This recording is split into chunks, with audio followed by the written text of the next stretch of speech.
A biting wind swept through Brooklyn that afternoon when Harold Briggs slipped a stale loaf of bread into his worn coat. He didn't run, didn't make excuses. He just stood there, trembling from hunger, whispering, "I just needed strength to live one more day." At 66, Harold had become part of the sidewalk scenery, quiet, weathered, unnoticed. Few knew he was once a decorated Army staff sergeant with over 2 decades of honorable service. Even fewer cared. After losing his wife to cancer, misdiagnosed by the VA, Harold gave away everything, disappearing into the streets with only a faded backpack and a photo of her wrapped in plastic. He never begged, he never asked for help, just survived. That day, a shop owner pressed charges. At the hearing, Harold stood alone, no family, no advocate. Just another nameless man in a wrinkled coat and too thin frame. But when the judge opened his file and read the name Harold Briggs, everything changed. Judge Robert Callahan turned pale, stood silently, then recessed the court. Because decades earlier, in the burning chaos of Fallujah, Harold Briggs had carried that same young medic, Callahan, 2 miles to safety. No one in the room expected a petty theft hearing to turn into a moment of national reckoning. But justice, like service, has a memory. And Harold was finally about to be seen. Harold Briggs hadn't planned to steal that loaf of bread. At 66, with sunken cheeks and calloused hands, he simply didn't have the strength to endure another freezing night in Brooklyn without food. For over a decade, he had survived quietly, never begging, never making a scene. Just a weathered man with a military backpack, collecting bottles, sleeping in alleyways, and clutching the photo of his late wife, Margaret, wrapped in plastic to keep the elements out. Nobody knew that Harold had once worn the uniform of a staff sergeant in the U.S. Army. He served 3 tours, 2 in Iraq and 1 in Afghanistan.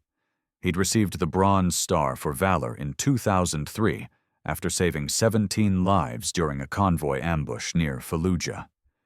But none of that mattered when he returned to a broken VA system. And when Margaret died from a misdiagnosed cancer, Harold walked away from the world. He gave away their savings to her favorite charity, gave up his pension, and disappeared into silence. That November day, when Harold quietly slipped a loaf of day-old bread into his jacket at Morelli's Market, the owner spotted him and called the police. Harold didn't fight or flee. He simply stood there, saying only, "I needed strength to live one more day." The officers cuffed him.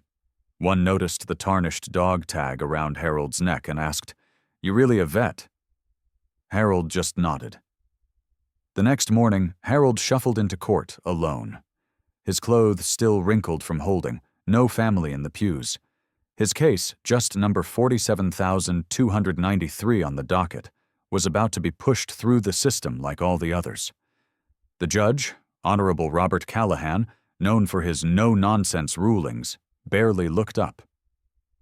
The prosecutor called Harold a repeat offender. "He's been caught stealing before. No fixed address. We recommend he stay in detention." Then, something unexpected happened. The judge scanned the name again. Harold Edward Briggs. He froze. His grip tightened around the bench. His eyes scanned Harold's face.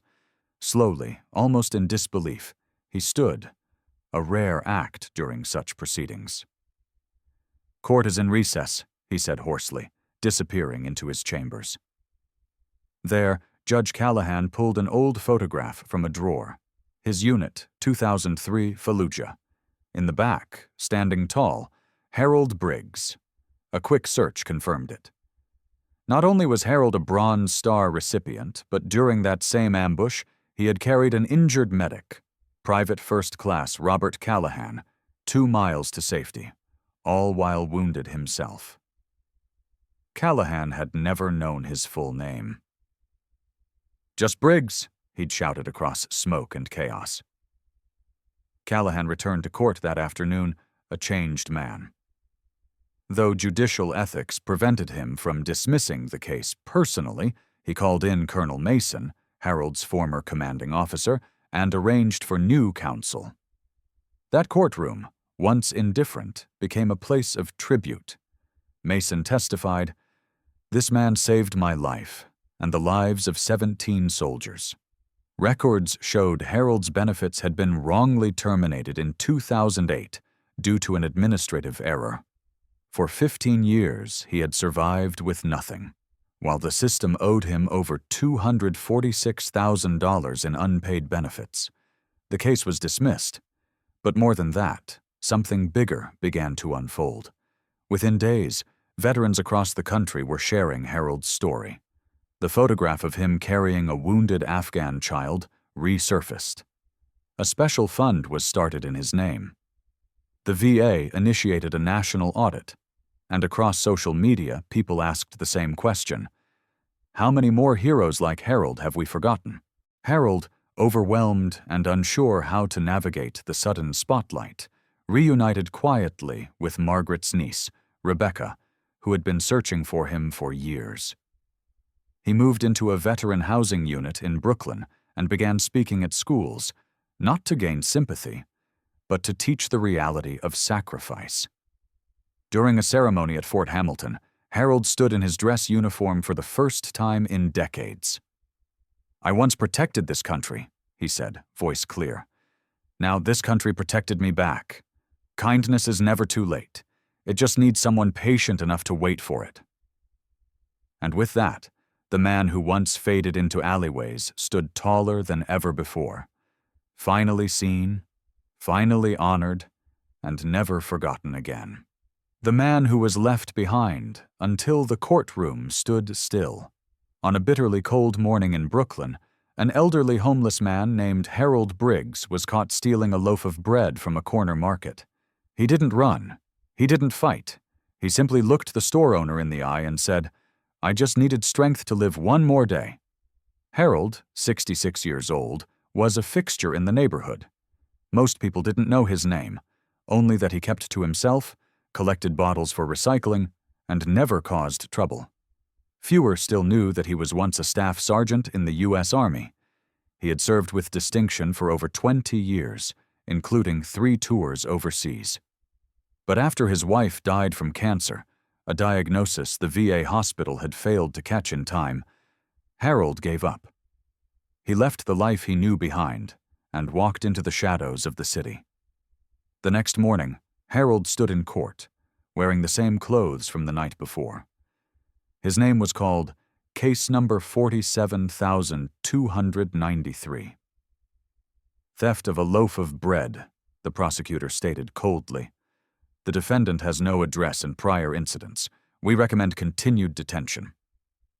Judge Robert Callahan, known for his strict rulings, barely looked up. But as he read Harold's full name and military record aloud, "Harold Edward Briggs, Staff Sergeant, U.S. Army," he stopped. The courtroom fell silent. Then the judge did something no one expected. He stood. It was a small movement, but in the world of courtrooms, it was seismic. Judges don't stand, not for petty theft cases, not without reason. "Court is in recess," Judge Callahan said, his voice strained. He walked straight to his chambers without another word.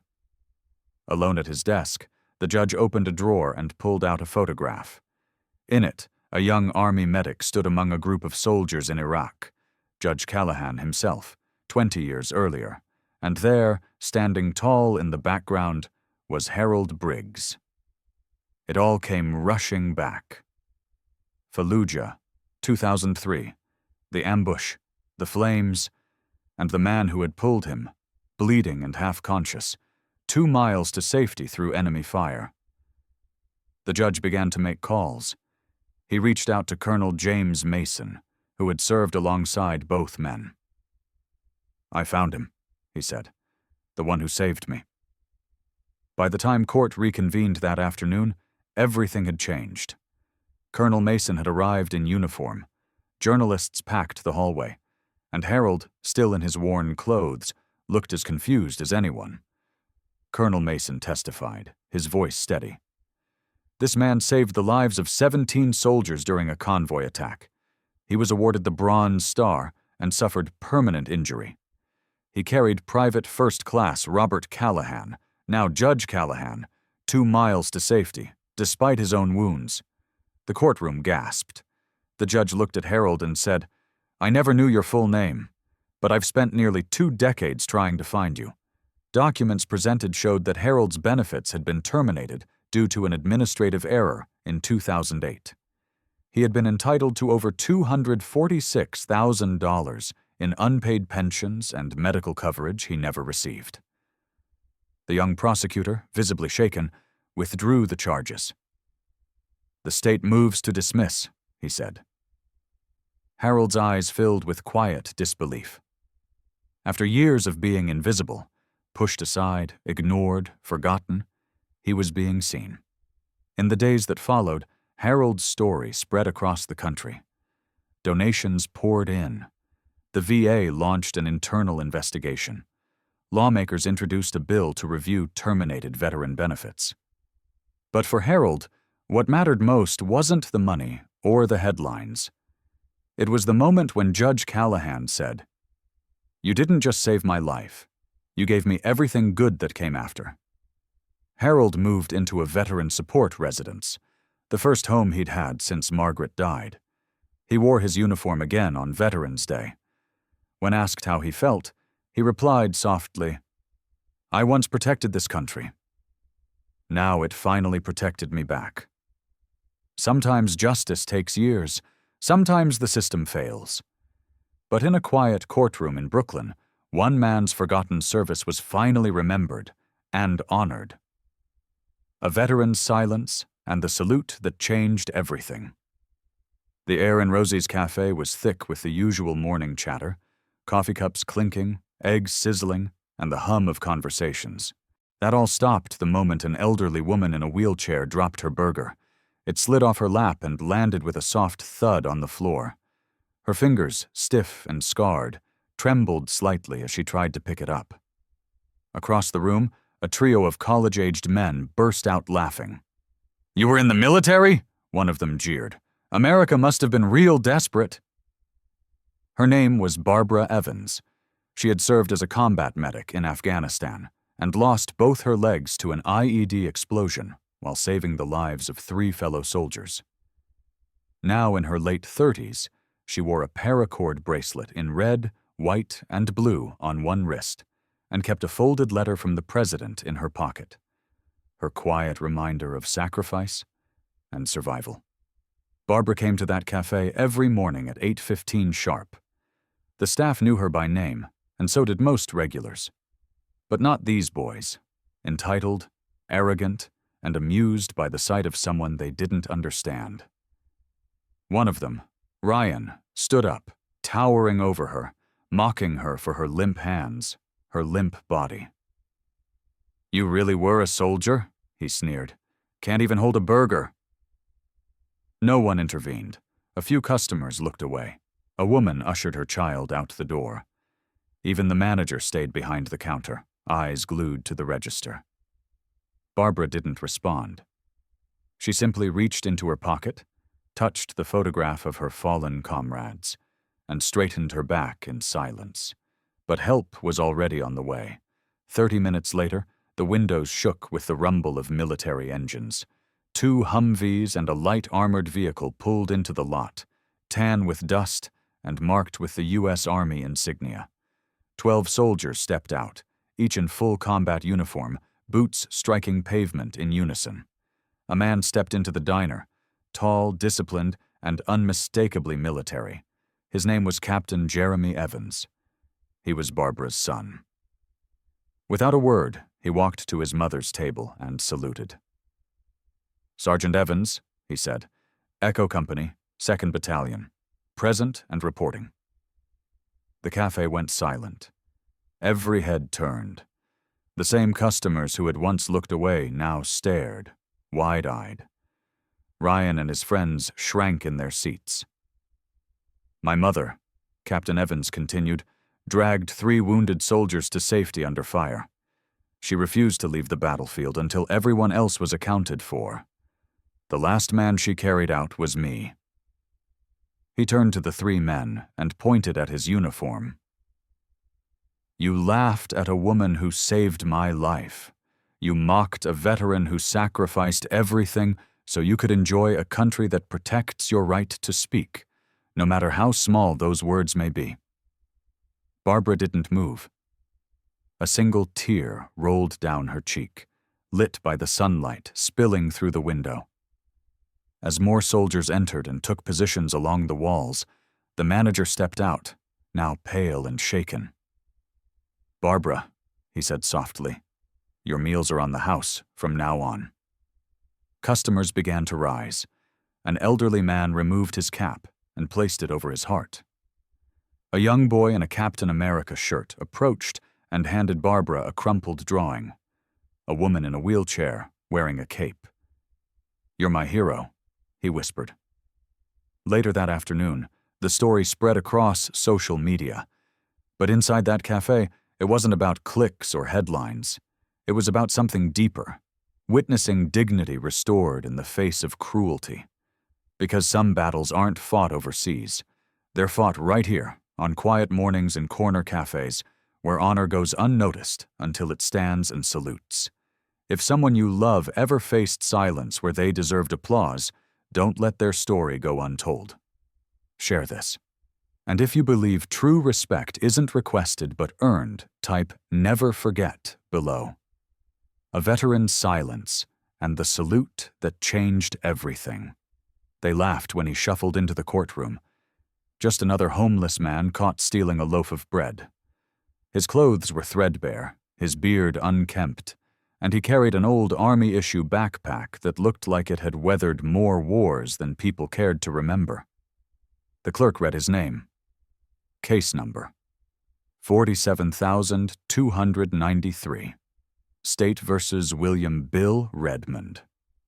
Judge Howard Lindstrom barely glanced up. He'd seen 100 cases just like this one. Petty theft, no address, no representation to speak of. The young prosecutor stated his case in a crisp, emotionless tone. The defendant had stolen bread from a local market, had a prior record, and no fixed residence. The state recommended holding him until trial. Then Bill Redmond spoke.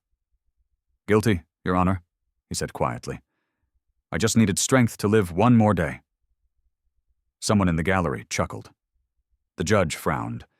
Then he looked down at the case file. Really looked. His hand, once steady, began to tremble. The name, the rank, it was all there. Staff Sergeant William Redmond, United States Army. 3 tours, Bronze Star for Valor. Judge Lindstrom's face turned pale. He stood. The courtroom froze. 15-minute recess, the judge announced, his voice tight with emotion. No explanation. No eye contact.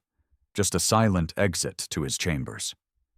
What no one in the courtroom knew was that 2 decades earlier, during a chaotic evacuation near Fallujah, Bill Redmond had carried a young wounded medic 2 miles to safety, while bleeding from his own shrapnel wounds. That medic was now Judge Lindstrom. The judge had spent years trying to find the man who saved him. Bill had simply vanished after his discharge, slipping through the cracks of the VA system after his wife died from a misdiagnosed illness. He'd given away everything he owned, even his pension checks, and vanished into the streets of New York. For 15 years, he survived by recycling bottles, sleeping in doorways, and refusing pity. The next morning, the courtroom looked very different. Bill now sat with a private attorney from the Veterans Legal Defense Alliance. In the audience were 3 military officers in full uniform. One by one, they testified. This man wasn't a criminal. He was a forgotten hero. He'd saved 17 lives in an ambush. He'd carried a judge on his back through enemy fire. He'd been stripped of his benefits due to a clerical error during a system migration in 2008. An error that cost him nearly $250,000 in back pay and benefits. Then came the final moment. Judge Lindstrom took off his glasses and looked straight at the man who'd once carried him to life. "Mr. Redmond," he said, "you didn't just save my life. You gave me every good thing that came after, my family, my career, my chance to serve." The charges were dismissed with prejudice. As Bill stood, stunned, a woman in her 30s stepped forward through the courtroom doors. Her voice broke with emotion. "Uncle Bill, I'm Sarah, Aunt Lily's niece. We've been looking for you for years." Bill's expression finally cracked. He dropped his gaze, and as Sarah embraced him, a single tear rolled down his cheek, the first in years not born of pain, but of recognition. Outside, as reporters swarmed, Colonel Mason, one of the officers in court, summed it up best. "This is not just about one man. This is about thousands of veterans who fall through the cracks. Today we saw what justice should look like." Within 48 hours, the story went viral. Veterans across the country came forward with similar stories. The Department of Veterans Affairs announced an immediate review of all terminated pensions due to administrative error.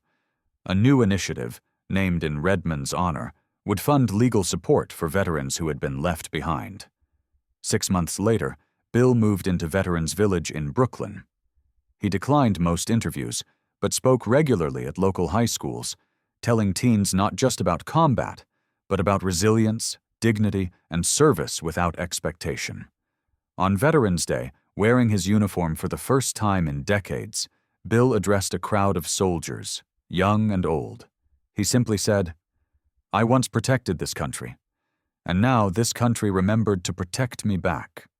If you believe no one who served should be forgotten, leave a comment, share this story, and subscribe to stay connected with the stories that still deserve to be told. Sometimes the greatest salute isn't seen on the battlefield. It's in a courtroom, when someone finally remembers your name." The salute that silenced the room. The courtroom was quiet, except for the rustle of papers and the tired voice of the clerk. "Case number 47,293, State versus Charles Delaney." At first glance, no one thought much of him. A thin, bearded man in his 60s, wearing a weather-beaten coat and boots long past their prime. His shoulders slumped, hands trembling slightly as he stood in the defendant's box. Just another homeless man caught stealing a loaf of bread. The young prosecutor adjusted his tie and read from a prepared statement. "Your Honor, the defendant was observed shoplifting from a neighborhood market. Given his history of petty offenses and lack of permanent residence, the state recommends continued detention until trial."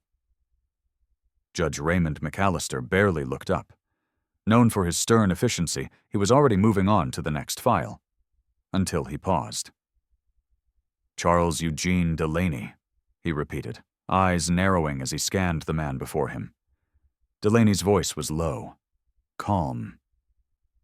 "Guilty, Your Honor. I was just hungry." No one in the room seemed surprised. No lawyer stood beside him. No family sat in the gallery. Just another man society had forgotten. That is, until Judge McAllister read the file closely, really read it. His gaze froze on the line. Former Master Sergeant, U.S. Army, Bronze Star, Operation Iraqi Freedom. The judge blinked. Slowly, he removed his reading glasses, his face pale. He stood. Not a word spoken. No one understood what was happening. Judges didn't stand in routine hearings, but this wasn't routine anymore.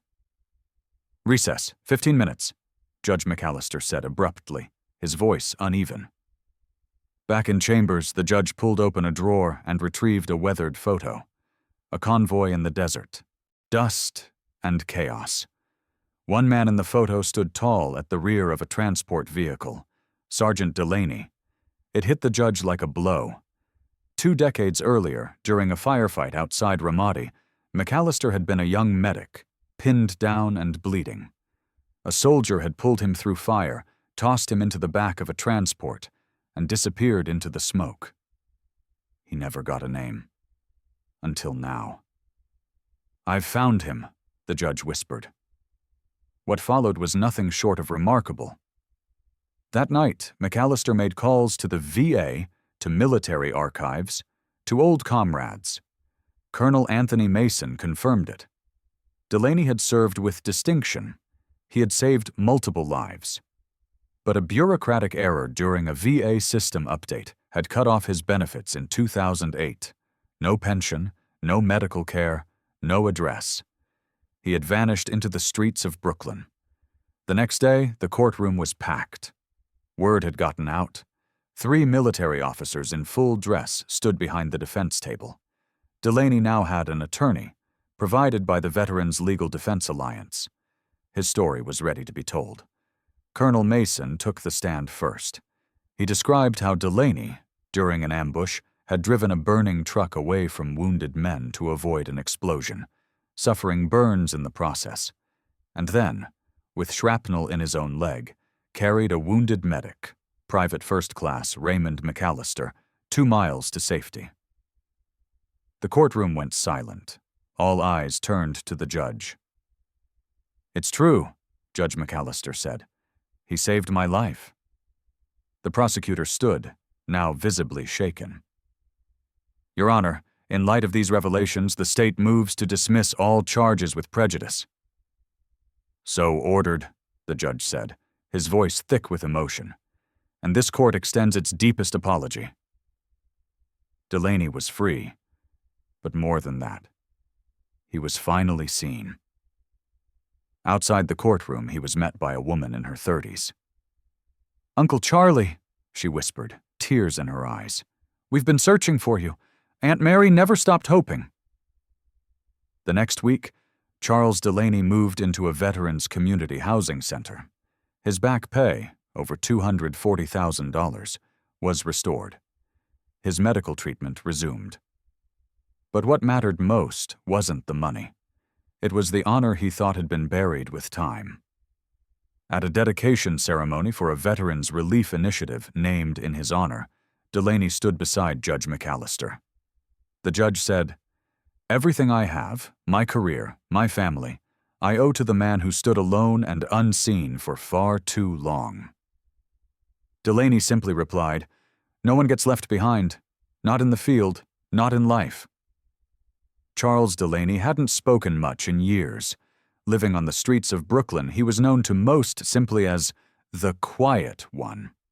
A thin, silver-bearded man with tired eyes and an old Army-issue backpack that never left his side. He never asked for money, never caused trouble. He collected cans, kept to himself, and faded into the noise of the city. No one knew that Charles had once worn the uniform of a U.S. Army Master Sergeant, that he had served 3 tours in Iraq and Afghanistan, that he had received a Bronze Star for heroism, that, 2 decades earlier, he had carried a young medic out of a firefight in Fallujah, saving his life at great risk to his own. And now here he was, arrested for stealing a loaf of bread from a corner market. "Just trying," he said softly, "to make it through one more day." The judge overseeing his case, Raymond McAllister, barely looked up when Charles's name was called. Another petty theft case, another homeless man lost in the system. The prosecutor recommended continued detention, citing previous offenses and no permanent address. Then something made the judge pause. He looked at the file again. "Charles Eugene Delaney," he said slowly. And then, without a word, he stood. The courtroom fell silent. Judges never stood in the middle of a hearing. 15 minutes later, in his chambers, Judge McAllister stared at a photo from his military days. A younger version of himself, smiling awkwardly in a dusty uniform. And there, just behind him, stood Delaney. He'd never known the man's full name, only the voice that had shouted over gunfire, "Keep breathing, kid," as he carried him to safety. The very man now standing trial in his courtroom for stealing bread. The next morning, everything changed. The courtroom was packed. Delaney had a new attorney, one who specialized in defending veterans. 3 military officers stood at the back of the room, their uniforms pressed, medals gleaming. The air was different, heavy with anticipation. Colonel James Mason took the stand and testified about Charles's heroism, the day he drove a burning fuel truck away from wounded soldiers, how he refused medical treatment until every one of his men was safe. Then he revealed something even more shocking. Charles's military benefits had been wrongfully terminated in 2008 due to a clerical error. For 15 years, he had been entitled to over $1,300 a month in pension and medical care. Benefits he never received. More than $246,000 left unpaid. No letters ever reached him. He had no address. At that, the entire courtroom seemed to exhale at once. Judge McAllister removed his glasses and addressed the man who had once saved his life. "Mr. Delaney," he said, his voice trembling, "I've spent 20 years trying to find you. I never knew your name, just that you didn't leave me behind." "I was just doing my job," Charles replied, the first real sentence he had spoken in court. "You did more than that," the judge said, "and this country failed to do its job for you." The prosecutor stood and formally dismissed all charges with prejudice. Delaney's face showed no triumph, just quiet relief. Then the courtroom doors opened and a young woman stepped forward. "Uncle Charles," she whispered through tears, "we've been looking for you." For the first time in years, someone embraced him, not out of pity, but out of love. Within days, the story spread across the country. Veterans organizations raised hundreds of thousands in donations. The VA publicly apologized and announced sweeping reforms. And for the first time since his discharge, Charles had a home, an apartment in a supportive housing community with his medals displayed proudly on the wall. He now speaks at schools and town halls, not for recognition, but to remind others that some battles are fought long after the war ends. At a memorial event later that year, Judge McAllister stood beside him. The two men, bound by a forgotten moment on a battlefield far away, shared a quiet salute. Charles Delaney, once invisible, was now a symbol of dignity reclaimed. For 15 years, Robert "Bob" Halstead had lived in the shadows of Brooklyn. He was the kind of man people passed every day without noticing. Thin, weathered, quiet. His only constant possession was a battered military backpack, its canvas faded and its straps frayed from years of wear. He never panhandled. He never begged. He simply survived. What the neighborhood never knew was that Bob had once served with distinction in the U.S. Army.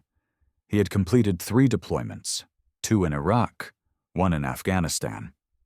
He had driven supply trucks through enemy ambushes and once carried a wounded medic 2 miles under fire, saving lives while bullets flew. But time and tragedy don't always respect service. After the loss of his wife, Margaret, to a misdiagnosed cancer, Bob withdrew from society. The VA's failure to catch her illness broke his trust in the system. He gave away their modest savings to a charity Margaret had loved, abandoned his home, and never looked back.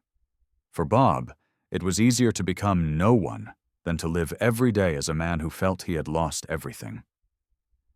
And so it was that, one bitter November afternoon, hungry and shaking from cold, Bob walked into a corner market and tucked a loaf of bread into his jacket. The store owner spotted him, called the police, and Bob made no effort to flee. "I just needed strength to live one more day," he said quietly when they arrived.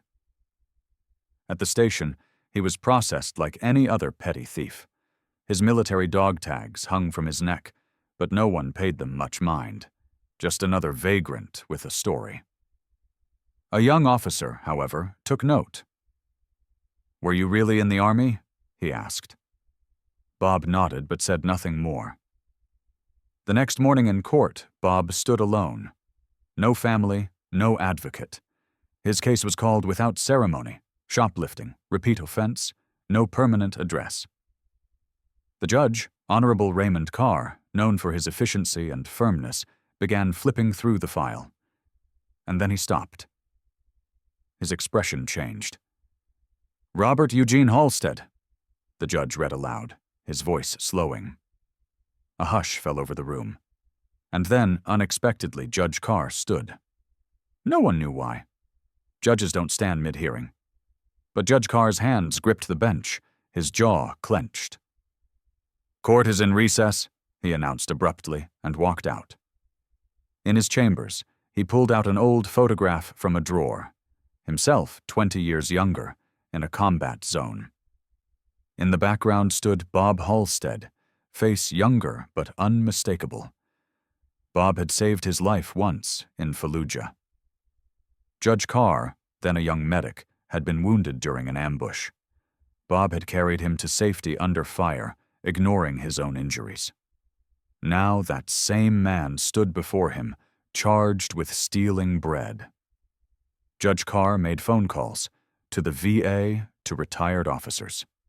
One call reached Colonel James Monroe, who confirmed what Carr already knew. Bob was a hero, and because of a bureaucratic glitch, his benefits had been cut off 15 years ago. Over $240,000 in back pension and medical care had never been delivered. The next morning, the courtroom was filled. Bob now had a new attorney from the Veterans Legal Defense Alliance. Several military officers stood at the back in full dress.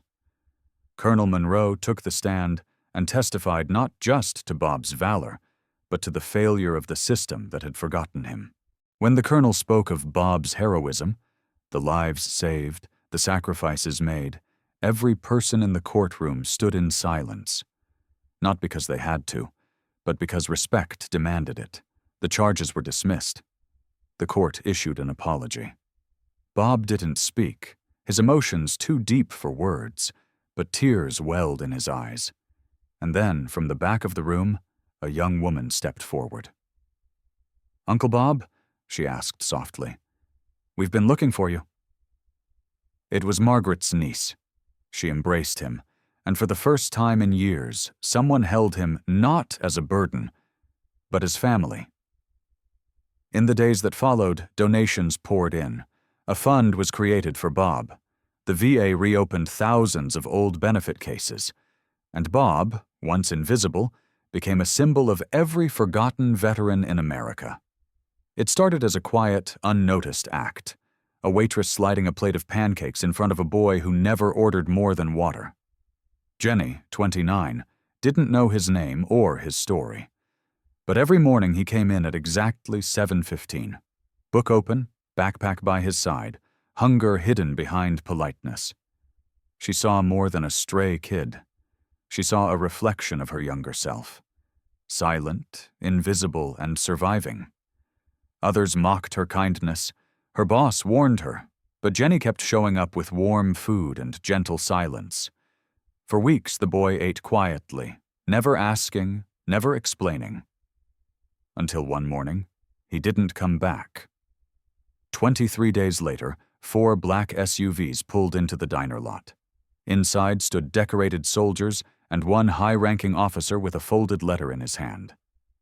The boy's name was Adam, son of a fallen Green Beret. The food Jenny had offered wasn't just breakfast. It was dignity, stability, and hope. And that small kindness had made its way across battlefields, through grief, and into the heart of a father's final request. Thank her. Sometimes the simplest acts, like feeding someone without asking why, can echo louder than grand gestures. Kindness isn't about recognition. It's about being the reason someone holds on another day. If you believe in quiet goodness, the kind that changes lives without needing a stage, type "I will choose kindness" in the comments. And if stories like this remind you of what truly matters, subscribe now. Because the world needs more people like Jenny. And maybe someone like you.